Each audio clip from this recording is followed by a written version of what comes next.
Emily, welcome. So everybody welcome Emily Habermehl Thank you. again. Thank you so much. Here. Thank you for having me. This is awesome. Do you want to start us off just like telling us a little bit about Family Eldercare and what Sure. it is you do with Family Of course. Eldercare? Yeah. Well, I'm a licensed social worker. I work at Family Eldercare, and I've been there for 13 years. Actually, in like a week, it'll be my 13th year at Family Eldercare, which is yay. Yeah. And I mentioned those two things because they present a framework that when I listen to the podcast, kind of how I process it. One is that social work taught me that every person is an expert in their own experience, and Family Eldercare introduced me to the aging in place model. And I'll talk more about that in a sec. But yeah, Family Eldercare has been around for 40 years, tons of programs. I've been in several different departments in 13 years, but probably the department that I'm most familiar with is called service coordination.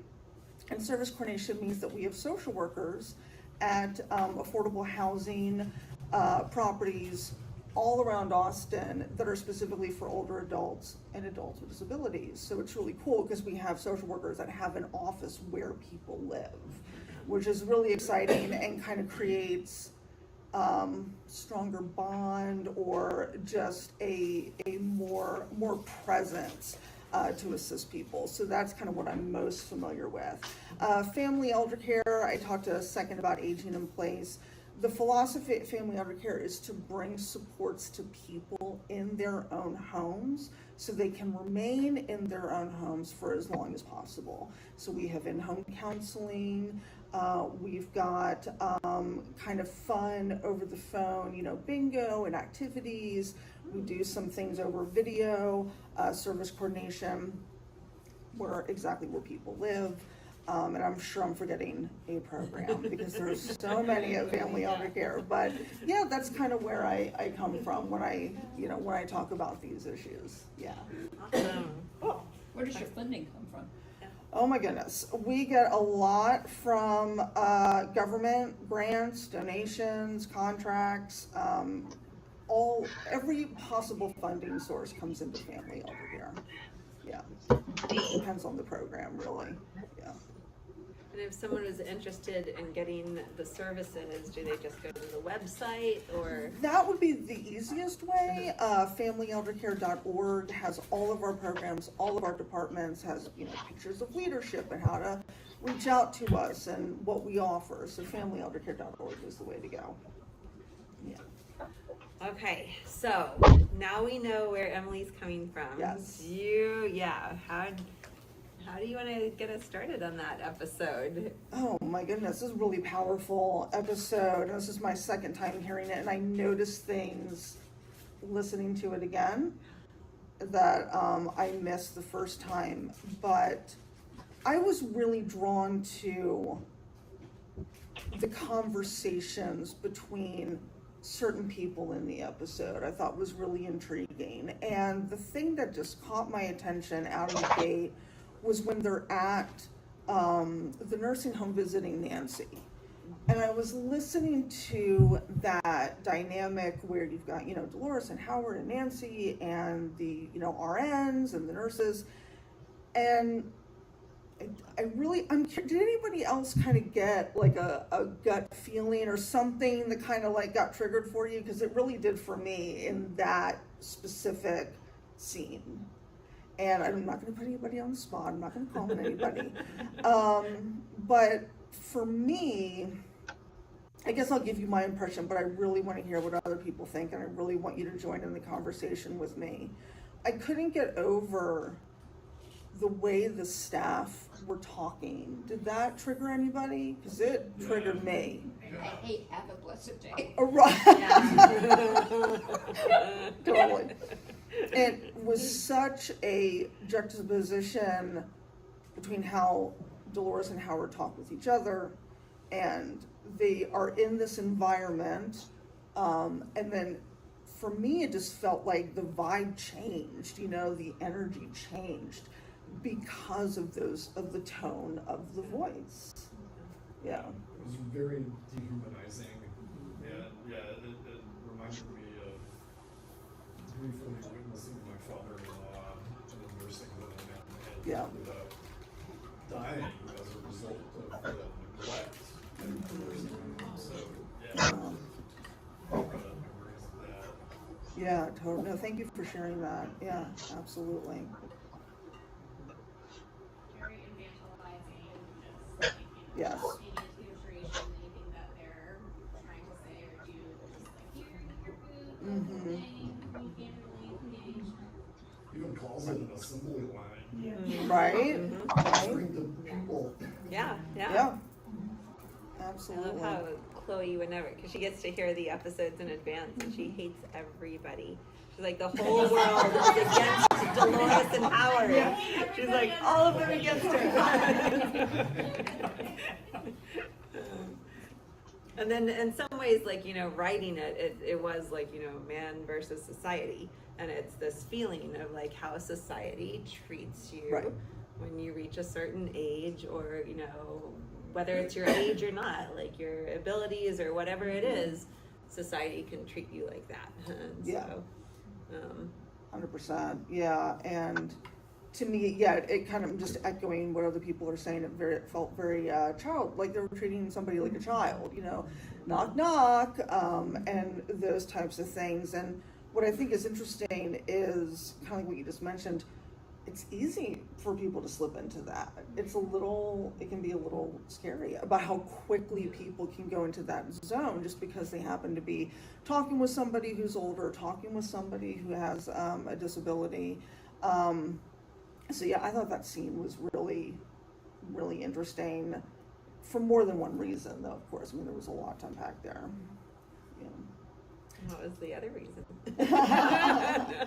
I was quite moved. To me, it almost felt like, in a way, meeting Nancy there, that Dolores might have been almost seeing her future in a way that was very scary to her, or that was my interpretation of it.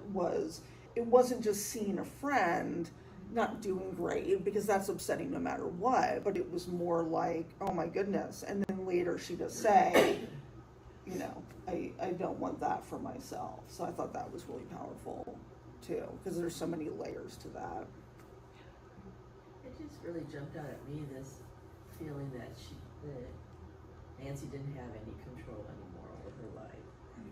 And I'm in the field, I'm a psychologist, and one thing we know is the more control we give people in assisted living and other facilities, the better it is for their health, mental and physical, and more longevity and quality of life.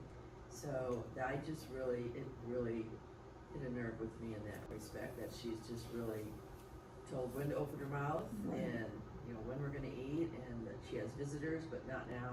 Mm-hmm. And it seemed, and I didn't hear in the podcast where Nancy really talked.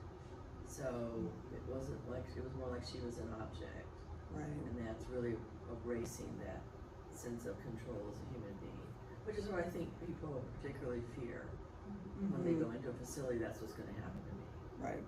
I'm not going to have any choices anymore. 100%. I think it's also about definitely loss of control, and also that loss of dignity. I think it's about their dignity. I mean, even the guests, like you're saying, they were just overlooked as if this wasn't an important moment for her.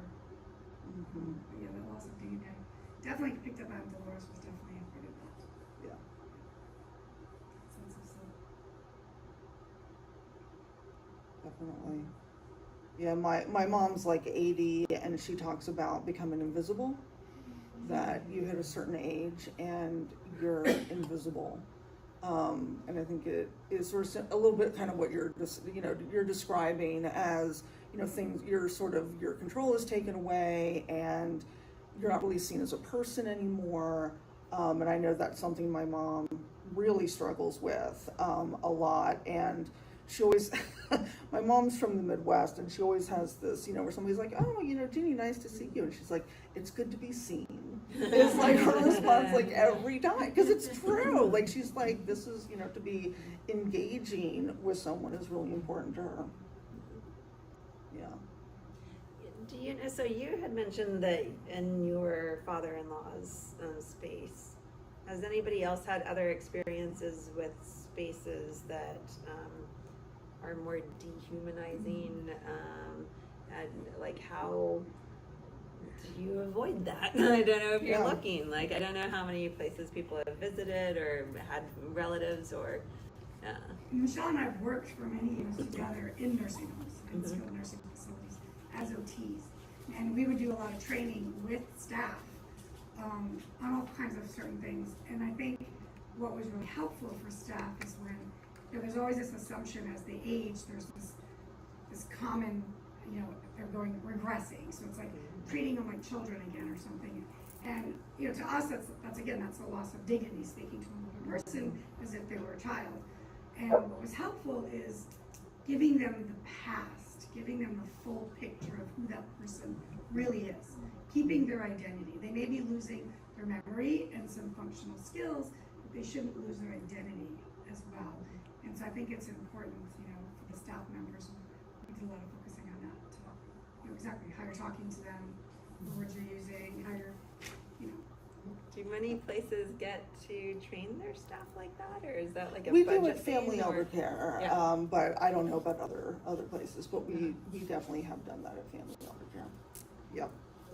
I have a question. So then piggybacking off of that, then how should have RN Anna interacted with Nancy at that moment? Because to me too, there seemed like Nancy was not perhaps fully verbal or Right. able to respond in her own right. And Right.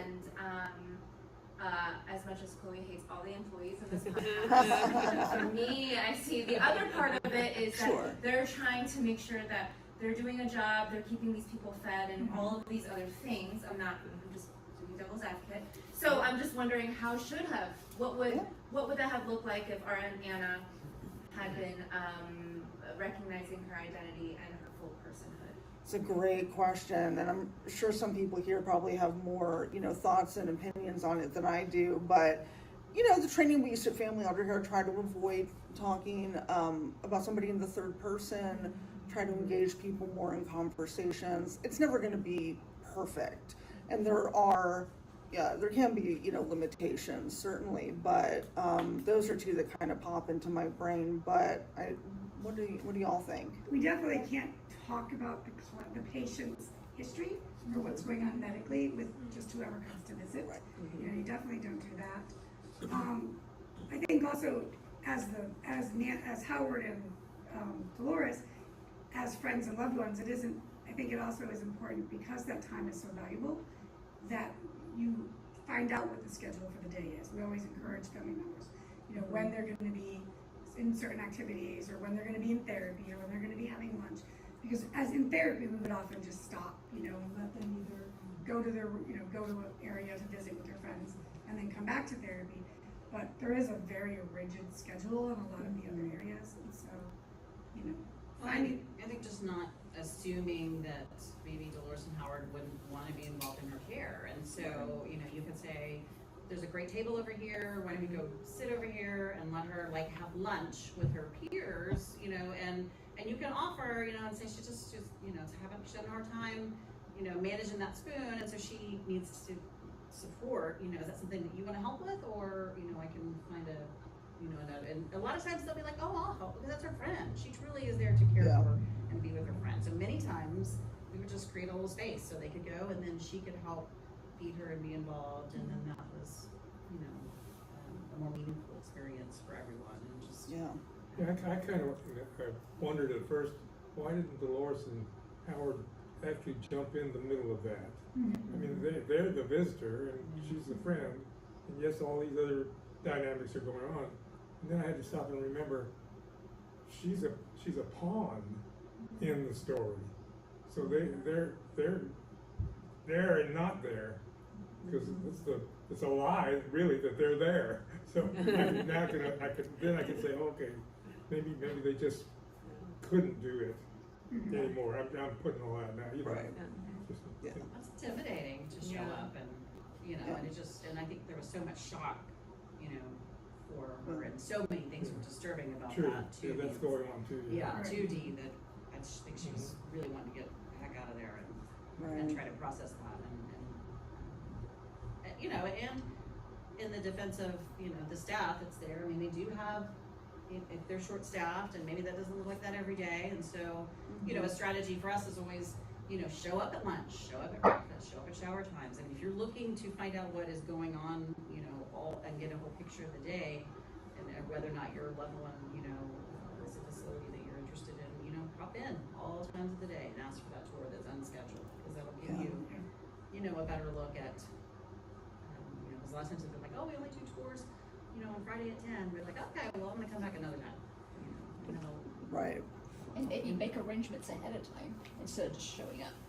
And you, Sydney. In terms of Yeah. staffing too, though, like to Dana's point of what the staff would do, I think the front desk person is really super at fault needs more training, because you don't let them go walk into a lunch place that isn't welcoming or that isn't available for them to jump into. Like maybe she knows their first staff, or maybe she knows that's just how lunch goes, that they need to wait and they go check and make sure where is Nancy, what's up, is there even opportunities available to hang out, or does she stop it right there? Who's going to shop? Who's going to anyone to stop her and say, hey, actually, right now is not a good time. I'm so sorry. I would love to have you come back. Here are the times that actually, are for us that will help you connect with your friend. Because they were not following any type of mandated protocol. Yeah. Best practices. For sure. Or also, how long does it take to eat, right? So you wanna wait 15, 20 minutes, let's go over here, we're gonna visit, just saying, come back another time, that's very inconvenient, and, it's also not good for Nancy. I think that could have been handled a lot more specifically. Yeah. Now we know what to say next Exactly. time. We'll be Yes. like, Yes. our friend is eating, so we'll just hang out. Yeah. Yeah, absolutely. It's that we at Family Eldercare, we talk about sort of client-centered, person-centered, and that's like what y'all are describing. Exactly. Yeah. That's a really good question. You talked a little bit about some of the services that you provide. Yes. And a lot of them were for people who are at home. Correct. I'm wondering how you approach the technical aspects, which are so vexatious. Yes. Well, we are able to do programs that are over the phone, over a landline.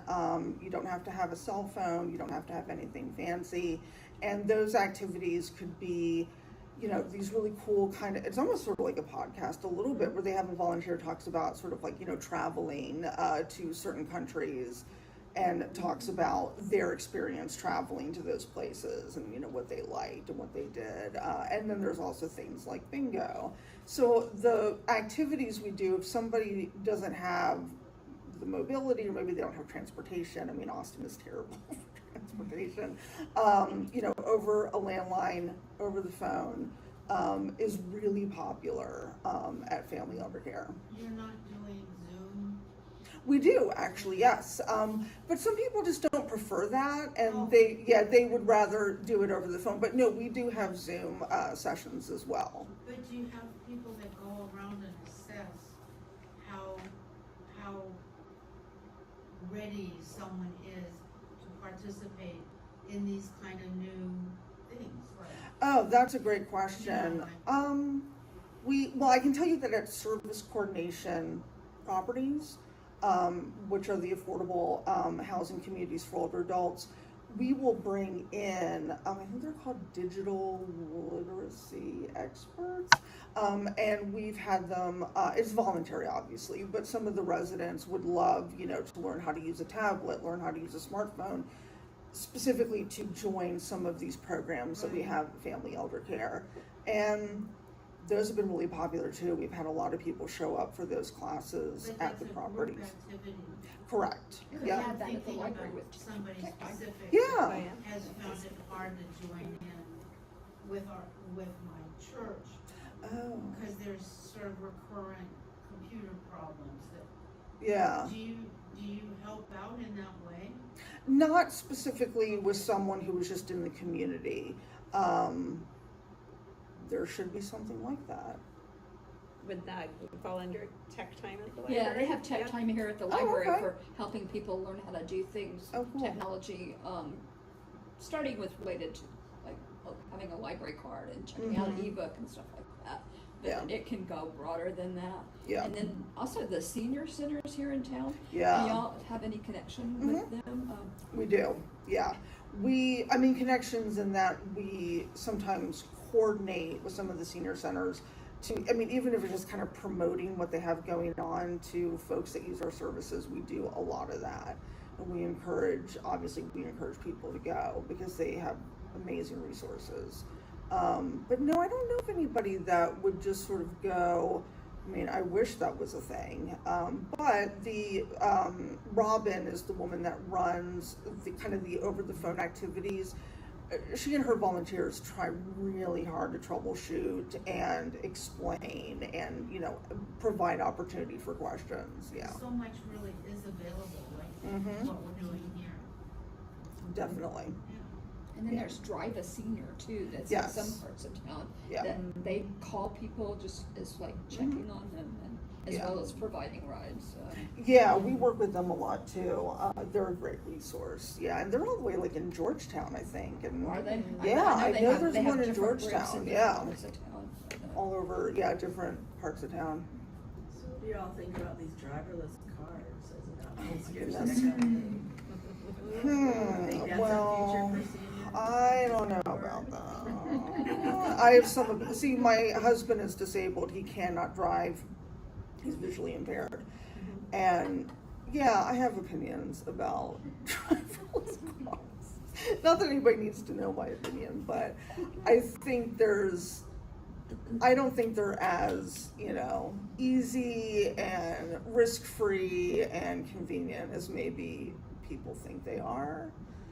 That's just what I've kind of read articles. And that being said, the transportation in the city, you know, public transportation is Terrible. just rotten. It is bad. So I get the interest.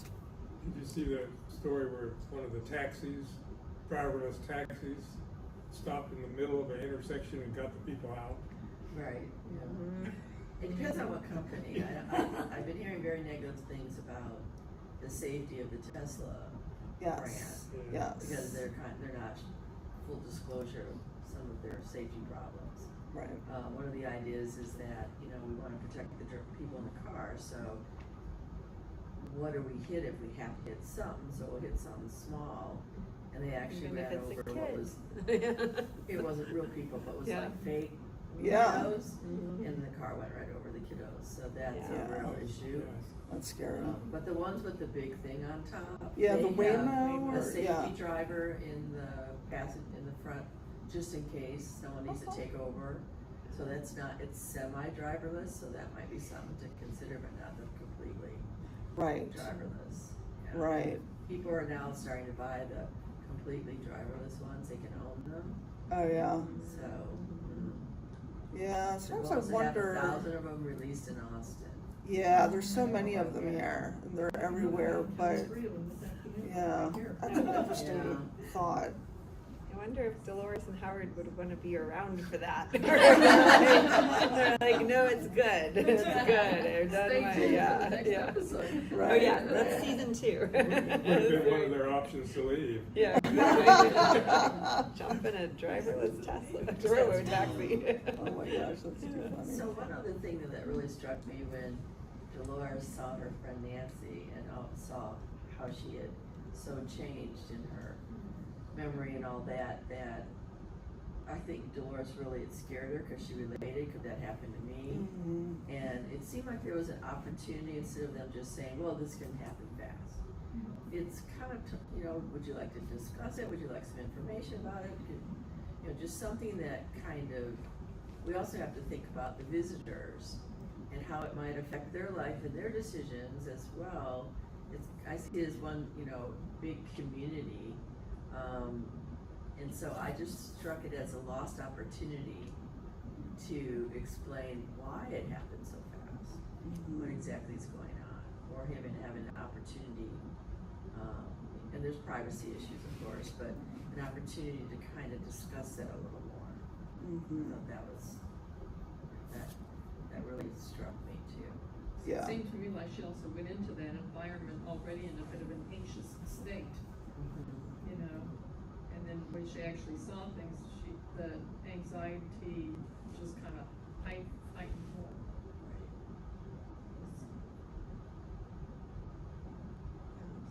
I was thinking of, well, I was thinking,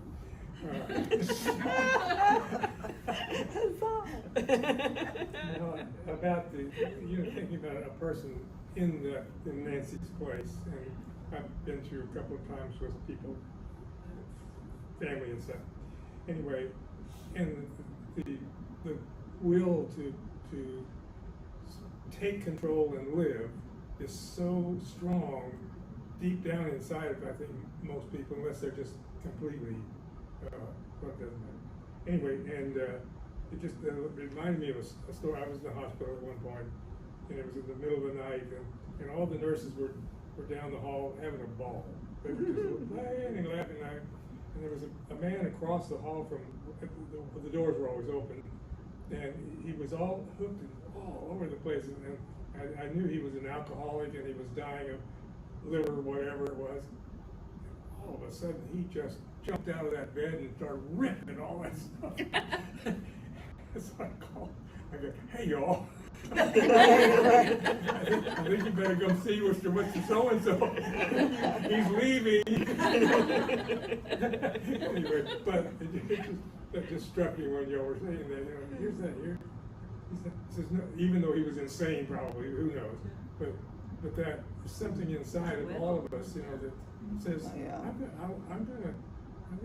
I'm gonna live, which I think makes this so much more poignant because they know that they are not going to live somewhere, whatever you call it, but they still say, oh, it's nice to be alive.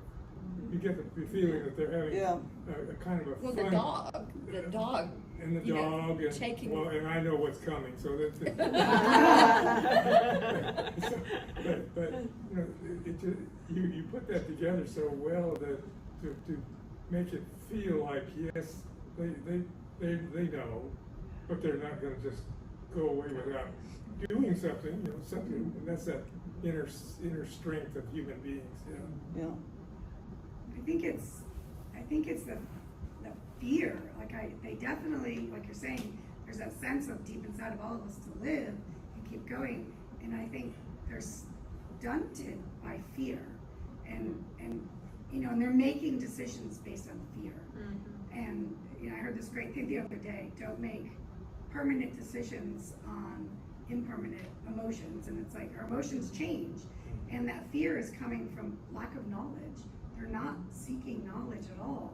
And they're not making, it's one thing to get all the information about treatments, options, trajectory of the disease, how much longer I'm gonna live, what's it gonna look like if I do this, if I don't do that, and still making that same decision, but then you're not making it out of fear, you're making it out of informed.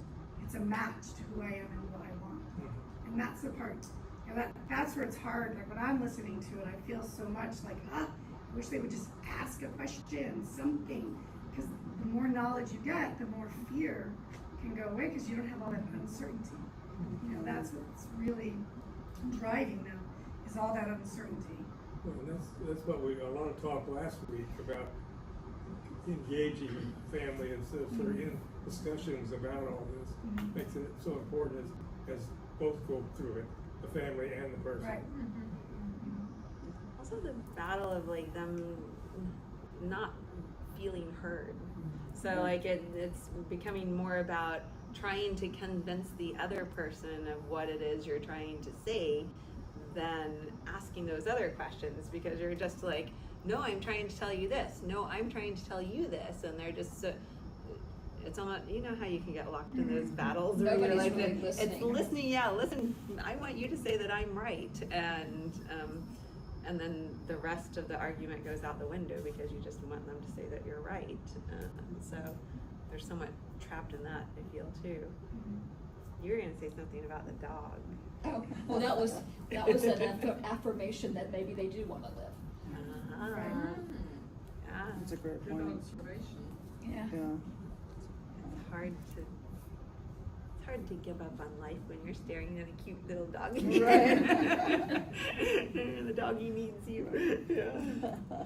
You know, on this time through listening to it, Dolores really has no empathy for Nancy in this moment, which I find very interesting. She's so scared, she's stunted by fear, she's very shocked, all of these things. She remembers her mother and her grandmother, she doesn't want to put Tamika through that, all of these things, but not once did she ask how Nancy's doing. That's why I brought up the fact that Nancy is a pawn in this story. Yes. So she, Right. I didn't think, it's not that she doesn't care, it's just that Right. she's in her own space of Right. what we're doing, yeah. Yeah, but you know, like it's kind of like asking for all the information and help, and so that someone would care to listen to me. Who's listening to Nancy? Mhm. They're also seemingly only visiting Nancy because they want, Yeah. you know, Yeah. like be proven right that Yes. it's a bad place instead of being like, Right. right.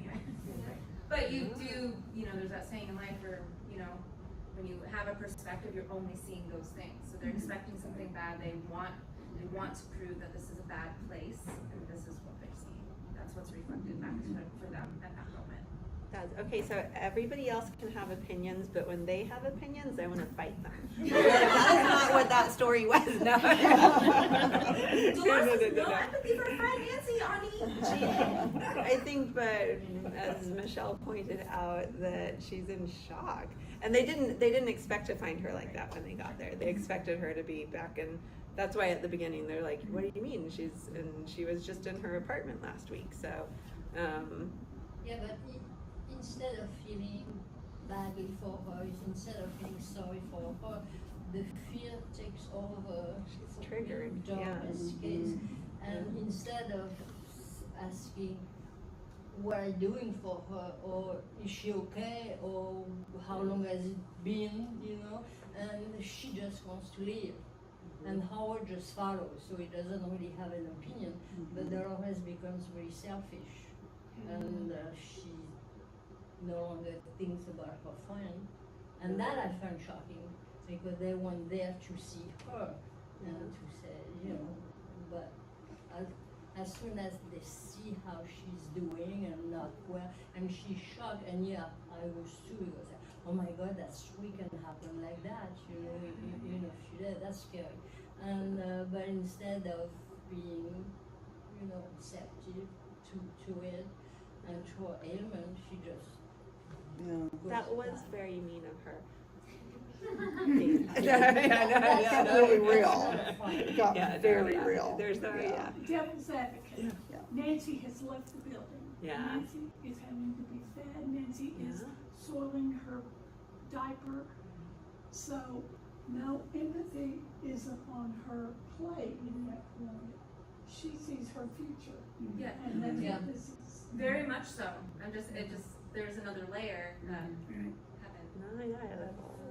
She's scared for sure, Dolores is scared, but the empathy doesn't drive her, it's like fear. Fear. Which comes back to But also comes back to what Auntie was saying about everyone just talking and no one's listening. Right. And so, especially not just this episode, but if you heard the last ones we were going to, all the other characters also are the same way. Their kids that are trying to get them into nursing homes in the first place, also just talk over them constantly because they also feel like no one feels like they're being listened to, and no one understands everyone thinks the other person is like, well, you're just being stubborn and you're not listening. But every single character pretty much is talking into a void, and nobody's listening, and no one's sitting down and having any real conversations.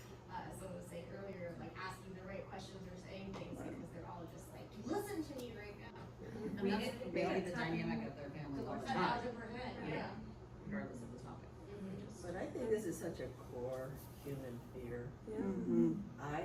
This triggered a memory in me that I had as a little girl. My grandparents took me to, I guess it was, I don't know if it was a retirement community or a nursing home, to visit a friend of theirs. And I was very young, and I remember having such sadness and fear that I do not want to end up like this. As a young girl, I felt that. And I never forgot that memory. And so it was part of a motivator in my life to make sure I'm self-sufficient, I'm educated, I'm taking care of myself, I have my choices, and so it was a big driver for me. And why is such a young girl with that trigger such a fear? Right. When I was well taken care of and so forth. I just think this is to give a little empathy to Dolores, and she feels this is what she might very well be facing as well. I just think it's one of those things that we all really triggers us in terms of the quality of life and where we're heading. And I noticed one of the comments that was made, I think it was by Dolores, as to I need to make decisions for myself before people make them for me. Yeah, she did. Yeah. So. Yeah, definitely. And the kids are frightened too, right? I mean, Tamika and, you know, they're all talking over each other, like you said, and that's 100% true, but they're all driven by fear in a way, just different types of fear about different things. But yeah, that's a big component too. And Fear that their mother's going to move in with them. Could be, we don't know. Could be. I was just going to add to what you're saying that Dolores is also making decisions based on other people's experiences, and they may not necessarily carry with them the same circumstances. I mean, everybody's health and condition is very unique to their circumstances. Every diagnosis doesn't automatically look the same. And Howard was trying to tell her, there's, you know, what happened to mom, there's been more advances, there's been more treatments, there's different medications, and she's not listening. She's just automatically assuming it's going to happen to her, it's going to happen to her, mom's going to be different. Yeah. We have to realize that the circumstances are different. So how does a person get to the heart of those fears in someone and get them to put it in words? So if Dolores is really having some of those deep-seated fears, how do you get her to just talk rationally and calmly about them? Providing information. I think knowledge and giving her as much information about her diagnosis, the trajectory, available treatments, you know, progress we've made over the years with it. And then with that, you know, she can still make her own decision, but she's making it uninformed and out of fear of what happened to other people. And she can have control over what those stages look like. And part of doing advanced care planning for a person that has dementia is having them identify if I'm able to participate and recognize loved ones, you know, I do want these interventions, but at some point if I'm not able to speak and I'm not recognizing someone and I've lost, you know, I'm incontinent, I don't have bowel function, you know, that does not define quality of life for me. And so please don't intervene with life-saving measures if I'm in that stage of dementia. So you can have some control. You can define what quality and quantity look like. And so when you have a bad bout of pneumonia or a urinary tract infection and you meet these parameters that you already defined, then you say, I don't want that antibiotic. And then you can have that control even when you can't communicate it. You do it early. And normalizing conversations that we're having right now, right? Some people are just, I think it's common, just so afraid to, like, you're gonna will it into existence, or you're gonna, you know, make it so by having this conversation. That's why stuff like this is so cool, because you get to talk about these things and sort of normalize it. Or suddenly she doesn't recognize her husband, and her daughter doesn't even know she's been diagnosed. It's like, what is that conversation gonna be? Yeah. Yep. Yeah, after last week, we talked a lot about this, conversations and so on. And so it came up in my family. Yes. And they now know that I've donated my body to research. Good. And were they mad? No. No. They were like, oh, I wasn't worried about it. I don't know, I didn't think about it. But I did learn something. You brought up the subject, and it came down to, well, what are you, my sister, one of them is 7 years younger and one's 10 years younger. And so they said, well, what are you going to do if when they take you, and what? And I said, well, what are you gonna do? Because I'm just gonna be gone. And it's, oh, well, we have a stash of sleeping pills that we both keep. What? Yeah, and I said, I mean, we've never talked about it. I was just like, you really have a stash of sleeping pills ready to go when you want to go? I said, yeah, okay. And then you're like, have you listened to Kicking the Bucket? I got a podcast.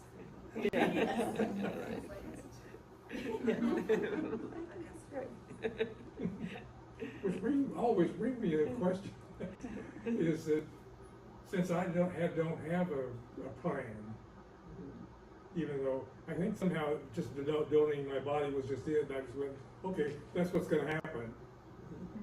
And then all of a sudden I'm going, wait a minute. But before that happens, You need a plan. so now I gotta find out, sleeping pills the only way you can do this? Right. Have you learned anything? If you read enough murder mysteries, I learned a lot in this one, and none of it worked. I know, but I'm just relating to what can I do that would be easy, not painful, and not illegal, which is illegal, you know. So you have to have the right dosage of sleeping pills. What about this hemlock thing? Isn't it? That's very shaky. No, I think isn't it? It's It's a poison. Oregon. In Oregon, they use hemlock in their euthanasia. I think it's painful. Interesting. Yeah. Is it painful? I don't know. I read murder mysteries. Oh. Well, we don't want that. You have to go with the lightning, Richards. Yeah. Yeah. I know. That's what I want to do. Yeah. And you're assuming you're going to not have any kind of dementia to be able to make that Exactly. decision. I'm going to be just like I am You gotta today. find a Yeah. There's the plastic bag over your head. That seems smart. Oh my gosh. Oh my god. Refer to episode 6. Pardon? Refer to episode 6. And go back to your script. Like that one word. We can't talk about it. You can't talk about it yet. Yeah. I know.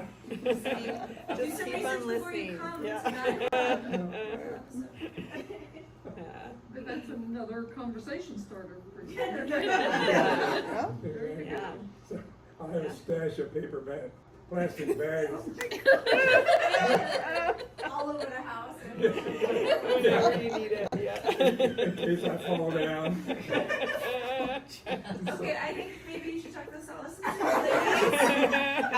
They can help create a plan. Andi, get on it, will you? She's just a writer.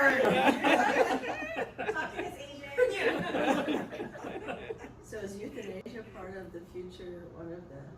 Well, you know, we were talking, Michelle and Melissa and I, about how it feels like it's about euthanasia, but it's really not about euthanasia. It's like the story is so much more about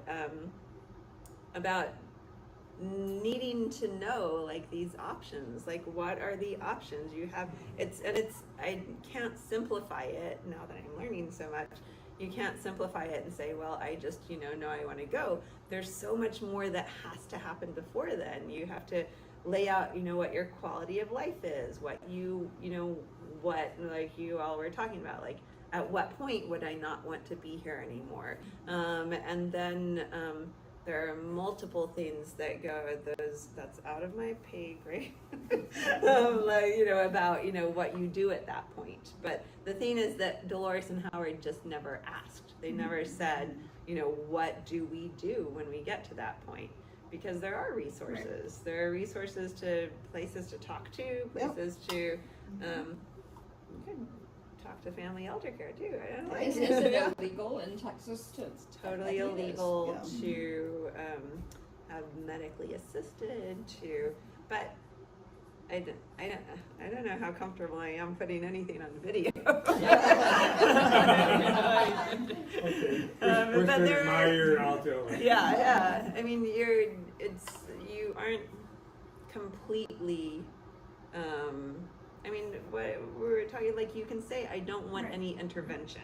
So without the intervention, if you need help to live, Sometimes it takes a long time to die. yeah, it does, yeah. Well, I think we've normalized so many interventions that we think is a normal part of the dying process, where you have to do this, this, and this, when really it's interfering with your natural body's shutting down and doing things. And so, I mean, that is something we can do to contribute to, you know, having that sense of control. I think the story is about, you know, they feel they have no control, so they're taking the ultimate control. I'm going to decide when, where, and all of that. But I think, you know, knowing that knowledge and information and knowing what your options are, that, you know, starting there, that is a way of gaining some of that control back over something you can't control. And I think that's all about, that preparedness. I mean, the scene where Dolores didn't recognize Howard and waking up in the middle of the night, I mean, that's a very terrifying experience for all of them. For Howard, for Dolores, for Tamika, getting the call. But if they were informed that, you know, what the progression can be, and they were prepared for that moment. I mean, anytime we're prepared, we take away that crisis state, we take away all that uncertainty and fear and panic, and they weren't prepared, you know, and just that whole concern now that the environment is not matching their needs at this point. I mean, you could do all that in advance to prevent falling down the stairs in the middle of an episode, you know, and so not preparing for that is, you know, preparing for that is part of that control that you can get. And I brought that up the very first week when I talked about it. I wasn't prepared. Yeah, I was there to your help my sister. sister in her passing, and read the book after, and what the medicines did and what the steps were, how she would be changing physically and so forth. And it was panic. And it would have been a whole different deal if I had been informed and prepared as far as what to expect and how that progresses. So I just think that's such a key point in so many areas when we deal with these issues. Well, and you have to take that three-pronged approach. You have to address what those medical needs are gonna look like, what the environment, and then personally, you're gonna need to adapt to what's the changes and the challenges that you're gonna have. So, Having been in the production mode of all this, it occurred to me a while in the middle of it that Howard and those two are kind of innocent. Yeah, they're not, you know, of course they're not ignorant or anything, but they just seem to be, wow, well, here's what we can do. It's very childlike, you know. Oh yeah, let's do that. Yeah. That kind of thing, which I thought I was just saying, I was commending you, because I think in the storyline that to me helps move the story, because somebody's gonna say, well, why do they keep doing this? Well, we know why, but why do they accept doing it? Is I think part of that is that that's their innate childish, in a sense, childishness. And, you know, you want to, it's a very thin line to, you like, balance in terms of, you want to talk about this, but you can't promote it or encourage it or tell people how to do it. So, so like, how do you find that balance of getting to that point with the characters? Because some people are like, I think my mom said, she was like, if they really wanted to do this, don't you think that they could figure this out? It almost seems like they may not really want to do it. And that's like another conversation too, you know, what is it? But yeah, the more prepared we are, the more information we have. We've digressed a lot. Sorry. It's been good. But, you know, of course I keep thinking of Nancy Walker as we're talking, you know, because, yeah, I mean, we've had a lot of conversations like this with people at Family Eldercare that we serve, and yeah, they can be, it's so interesting. They can be difficult conversations, and for some people they're a little smoother, some people really prepared, and some people just don't want to talk about it. And it is really interesting, all the different reactions. But I hear what you're saying, that, you know, having that knowledge and preparing is a way of having some control. Definitely. What about that challenge? I think you were starting to allude to this of how do you get, like, they, you know, in the car, they're not listening to each other. No, nobody's, they aren't, and this is, you know, the partners who are not listening to each other. So this is a hard conversation to have with somebody you love. So, like, how can you, like, need someone guided start? out. Yeah, like, how do you start that conversation? Is there a way to start that conversation? Oh my goodness, I've seen it. It varies so much on the person, and not to like cop out of giving an answer, but it really, we've had the conversations in so many different ways. And I'm thinking of service coordination at the properties, where sometimes we might bring up, like the 5 wishes, or kind of try to bring up some conversations, and then some people just come right out and they're just like, oh yeah, like, I'm going to be cremated, help me take some notes down, this is what I want to happen. So it really varies, and it's interesting. Sometimes I think it's actually easier for people to have conversations with, someone like me who was a service coordinator before I was in my current role, because, you're not family, and it doesn't have to be uncomfortable. And so it was really interesting. Sometimes we were privy to things that even family didn't know. And then of course you encourage people to, are you comfortable having this conversation, with your daughter, with your son? Could I help in some way? Of course, we always have to maintain confidentiality, but I've definitely helped facilitate some of those conversations. But it's interesting how they started with me or another service coordinator, and not with the family. Mediator, yeah. Right, Yeah. Exactly, yeah. It seems like having a third person, Mhm. an outside party that's not family related, it makes it much easier to Yeah. start the conversations. Yeah. Or at least have almost practice conversations. Yes. Because I know Yeah. then you encourage them, like, okay, now you have more of what you want, now tell them. Right. Right. And I think we miss a really important part, and that is sitting with it ourselves first for a while, and we tend to just kind of jump into conversations, but we haven't sat with it enough and looked at, we always start with, how is this impacting you? What has changed, and how is this impacting you? How do you feel about that? Because I can't articulate very well and stay on good footing if I haven't sat with it long enough and really digested it and understand what it is, how it's impacting me, to be able to communicate, this is where I am right now. Because, you want to start with meeting the person where they're at. Yes. And you have to know where you are, and then I need you to fix this, but we're just going to come to the table with where we are in this moment. That's a really and good not point. try to fix what's Right. going to look like 6 months from now. Let's just start with today and how we're feeling and how it's impacting us. Yeah. It occurred to me yesterday that I get to be a shade tree psychologist every now and then with a understanding. And so what would I do? How would I get this going? And it hit me to say, I think it'd be better to say, what makes you happy? Which is totally somewhere out there. But what it does is it opens up the person into the talk, rather than say, how do you feel about this, or how do you, no, just what makes you happy? And let's let that sink in and then go. Just a thought. Yeah. I think a big component is learning how to listen. Like, oftentimes when we go to listen to people, we go into fix mode and we try to offer all these solutions instead of just sitting with the person and hearing them out. Nothing has to be offered. Sitting in the silence, oftentimes in that silence is when people will reveal even more, right? So I think a big component is learning how to listen as well. Yeah, don't be afraid of silence. Yeah. Don't be afraid of pauses. You don't have to fill it in. Yeah, definitely. I think it's okay to ask someone, please just listen. And that always helps to always be like, am I just listening? Am I solving this? Am I brainstorming? And sometimes I have to say that for myself. I really am. I'm brainstorming. I'm talking about all I'm not saying I'm gonna do all this, but I'm just throwing some thoughts I have, and I am interested in what you have to say. Yeah. Or it's, I've really given this some thought, I just want you to listen.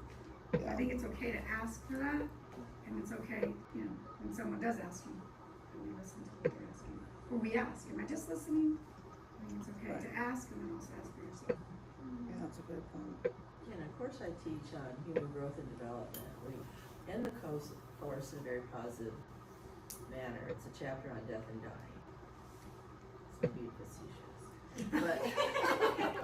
But no, but what's important about that is, what are some things that we wanna say to our loved one who is facing these issues, and what are some, you know, how do we basically support just listening to them and wanting them to share what it is they're feeling. And one of the things, just an example is, don't say, oh, you're gonna be okay, right? Right. Because that's not validating how they're feeling. Right, quick reassurances, Right. you wanna avoid And there's those. several of those gems in there, but I walk my students through a little bit about how to have that empathic conversation and support. And one more point is, I attended this series through ARM about grief. Oh yeah. And it's such a good series to go through, and they are just full of information besides all the forms and things. It's, you know, you're going through it versus supporting somebody going through it, or what happens if you've lost someone in the grieving process. But I just highly recommend that it's for anybody on the AARP.org website. And there's a person in Austin who holds the series. He lost his wife. They found out that she had cancer within 6 months of their marriage, and so she went through a very detailed decision-making process on what she wanted. And it really was, in that respect, very insightful about some of the decisions that we're going to be going to make, and not only how do we get through our own grief, but how do we support someone that knows they're going to be facing it themselves. So I recommend that series. Online, so it's an online thing that you can sign up for every month or 6 weeks or something like that. Also, On if he the- has terminal cancer, he would be referred to a hospice. Yeah, the hospice and for the they help, have all yeah. kinds of resources. My husband died like 15 years ago, and when he was only 58. And, no, it was just the hospice people. They offer social workers and you know, grief counseling and all kinds of resources to help the person go through all those decisions and things. Definitely. Ask and listen. Ask and listen. And on that listening note, thank you all for being part of the listening club. Thank you for coming out. Thank you, Emily. Yes. As Dana wants me to say, like, subscribe, follow. The episodes drop. Platform, especially Apple and Spotify, if you use those. Also, you can check out our website. If you have not, please sign up for the mailing list. Grab a flyer, give it to a friend. But the email list will give you on these wonderful newsletters, and you can keep abreast of all the things happening because there are other things brewing in the works, perhaps, because of this podcast. So we have a total of 9 episodes. This is episode 3, so please come back through the end of August. And specifically next week at Menchaca branch. Yes. If this Traffic. is your library, we'll be back traffic is August over here, 6th at Windsor specifically. Yeah. Otherwise, hop along with all libraries with us and see you there. Yeah.